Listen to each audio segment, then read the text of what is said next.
Hi friends, నేను మీ Vedashree. Welcome back to Vedashree smart world. ఈరోజు మనం సాయిబాబా టెంపుల్లో ఉన్నాం.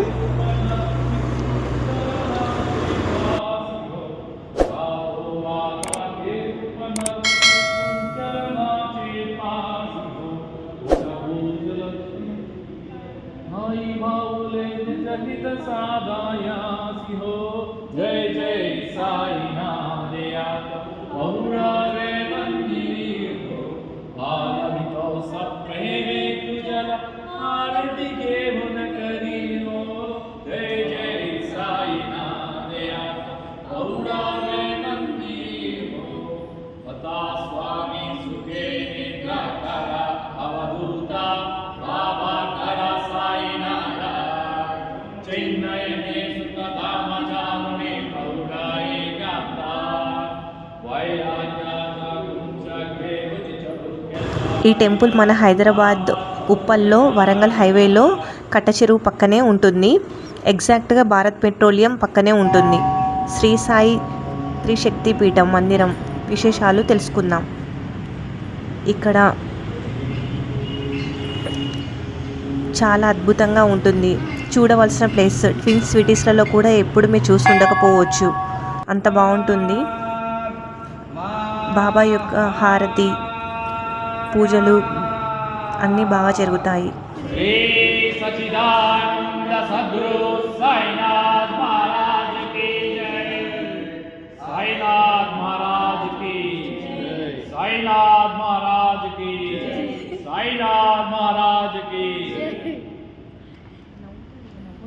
దగ్గర దగ్గర 2 టన్నుల పూలతో అనేక రకాలైన రంగురంగుల పూలతో బాబావారికి పంచసూక్త పారాయణము, వేద మంత్రాచోటల మధ్య స్వామివారికి పుష్పయాగ కార్యక్రమం జరుగుతుంది. మధ్యాహ్నం పూట అన్నదానం జరుగుతుంది. గురు పౌర్ణమి నాడు ప్రతి గురువారము ఉంటుంది. ప్రతిరోజు నిత్యాన్నదానం ఉంటుంది మన మందిరంలో. గురువారం నాడు విశిష్టంగా వస్తారు. పండుగలు పర్వదినాలందరూ వేల మందిలో అన్నదానం అన్నప్రసాద స్వీకరణకి భక్తులు వెంచేస్తూ ఉంటుంటారు. అలాగే గురు పౌర్ణమి, ఆ తదుపరి వచ్చేటువంటిది దసరా. 10 రోజులు కూడా అమ్మవారికి ప్లస్ ఇటుపక్క బాబావారికి కూడా ఇద్దరికి కూడా సమాధి దినోత్సవాలు, అమ్మవారి యొక్క దసరా మహోత్సవ వేడుకలు ఈ రెండూ కూడా విశిష్టంగా జరుగుతాయి. అనేక మంది ముత్తైదువులు వచ్చి ప్రతినిత్యము కూడా లలితా సహస్రనామ పారాయణము, కుంకుమార్చన, శ్రీచక్రార్చన జరుపుకొని దివ్యమైన అనుభూతికి లోనవుతూ ఉంటారు ఈ మందిరంలో. అలాగే ఈ మందిర దర్శనం వల్ల కలిగేటటువంటి ప్రత్యేకత ఏమిటి? అనేక మందిరాలు ఉన్నాయి మన హైదరాబాద్ నగరంలో, చాలా ఉన్నాయి. ఈ మందిర శంకుస్థాపన నుంచి ఈ రోజు వరకు కూడా ఒక 1200 మంది పైన తల్లులు అయినటువంటి ఆడవాళ్ళు ఉన్నారు. బిడ్డలు లేరు అని వచ్చినటువంటి వాళ్ళకందరికీ కూడా కొంగు బంగారంలాగా ఇక్కడ బిడ్డలు కలిగినటువంటి వాళ్ళు ఉన్నారు. ఎంత వయసు వచ్చి వివాహం కానటువంటి వాళ్ళందరికీ కూడా ఇక్కడ జరిపేటువంటి విశేష పూజాది కార్యక్రమాల వల్ల, బాబా అనుగ్రహం వల్ల, స్థల విశిష్టత వల్ల అనేక మందికి వివాహము, విదేశయానం ఇలాంటివన్నీ కూడా జరిగి ఉన్నాయి. ప్రతి నిత్యము ఎక్కడెక్కడి నుంచో వచ్చి ఇక్కడ శాంతి కార్యక్రమాలని జరిపించుకుంటూ ఉంటారు.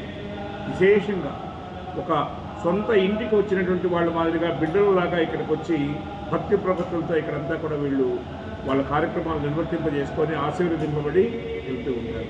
ఇక్కడ జరిగేటువంటి అన్నదానము కాశీలో జరిగేటువంటి అన్నదానంతో సమానంగా చెప్పవచ్చు. ఎందుకని చెప్పి ఎవరికైతే ఒక బాబా మందిరాల్లో మాత్రమే మనకి నిత్యము కూడా 10 మందికి భోజనం పెట్టేటువంటి స్థితి ఉన్నది. ఇతర దేవాలయాలంతా ప్రసాద వితరణ మాత్రమే ఉంటుంది, కానీ అన్నదాన కార్యక్రమం జరగదు. కానీ మన మందిరాల్లో, బాబా మందిరంలో బాబా స్వయంగా 5 ఇళ్లకు వెళ్ళి 60 సంవత్సరాలు అదే 5 ఇళ్లలో తాను తీసుకొచ్చినటువంటి దాన్ని పదార్థాన్ని అందరికీ పంచి తాను స్వీకరించినటువంటి మహానుభావుడు. కాబట్టి మనం కూడా ఇక్కడ ఎవరు ఏది ఇస్తే వాటన్నిటితో కలిపి విశేషంగా అన్నదానం అనేది ఇక్కడ జరుగుతూ ఉంటుంది. ప్రతి నిత్యము కూడా గొప్పగా, ప్రేమగా, ఆప్యాయతగా అన్నదానం జరుగుతూ ఉంటుంది.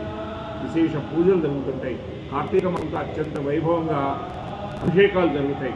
శివుడితో సమానంగా బాబావారికి, ఓంకారేశ్వర స్వామి వారికి ఇద్దరికీ కూడా జరుగుతాయి. కార్తీక మాసంలో శివ కళ్యాణం జరుగుతుంది.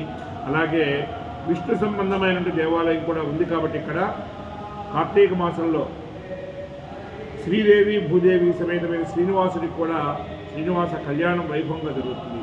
అలాగే కార్తీక మాసం తర్వాత మార్గశిర మాసంలో ధనుర్మాసం కింద గత సంవత్సరం 2025 జూలై 10 గురు పౌర్ణమికి భక్తుల సహకారంతో ఈ మందిర ధర్మకర్త భార్య శ్రీమతి రత్నకుమారి వారి యొక్క సౌజన్యంతో బాబావారికి బంగారు సింహాసనం ఏర్పడింది. ఇంకా చాలా పని ఉన్నది అక్కడ. వెనక అంతా రావాలి, కలమ్స్ రావాలి, లోపలంతా కూడా షిరిడీలో ఉన్నట్టు, దిల్సుఖ్ నగర్లో ఉన్నట్టుగా ఈ మందిరం అంతా రూపుదిద్దుకోవాలని చెప్పి మా అందరి యొక్క ఆకాంక్ష. బాబావారి అనుగ్రహము, భక్తుల సహకారంతో ఈ వచ్చే గురు పౌర్ణమి నాటికి 26 గురు పౌర్ణమి నాటికి పూర్తి చేయాలని చెప్పి సంకల్పము. దాతలు, భక్తులు వారికి తోచిన విధంగా వారి సంకల్ప సిద్ధిగా ఎంతైనా సమర్పించవచ్చు. ఉడతా భక్తిగా ఇవన్నీ కూడా బాబావారి సింహాసనానికి ఉపయోగించబడతాయి. ఇంత పెద్ద మందిరము మీరు ఈ ట్విన్ సిటీస్లో ఎక్కడా కూడా చూసి ఉండరు. ఎందుకు చెప్తున్నామంటే అనేక వేల మంది సహకారం, ముఖ్యంగా ఆడపిల్లల యొక్క సహకారం. వాళ్ళందరూ వాళ్ళ పని అయిన తర్వాత, వివాహం అయిన తర్వాత, సంతానం కలిగిన తర్వాత వాళ్ళు సమర్పించినటువంటి డబ్బులు అవి చిన్నవి కావచ్చు, పెద్ద మొత్తం కావచ్చు, వాళ్ళు ఇచ్చినటువంటి సహకారం మరువలేనటువంటిది, మరువకూడనటువంటిది. చాలా గొప్ప సహకారం వస్తున్నది. ఇంకా ముందు రోజుల్లో అనేక వందల వేల మంది రోజు దర్శించుకునేటువంటి స్థితి ఈ మందిరానికి కలగాలని, బాబా అనుగ్రహం ఉండాలని అందరికీ కూడా ఆకాంక్షిస్తూ మీ నుంచి సెలవు తీసుకుంటున్నాము. వేదాంత నవీంద్రనాథాచార్య స్వామి, మందిర శాశ్వత ధర్మకర్త, ప్రధానార్చక స్వామి. సాయిరాం, సాయిరాం, సాయిరాం. ఓకే ఫ్రెండ్స్, ఈ వీడియో నచ్చితే లైక్ చేయండి, షేర్ చేయండి, సబ్స్క్రైబ్ చేయండి.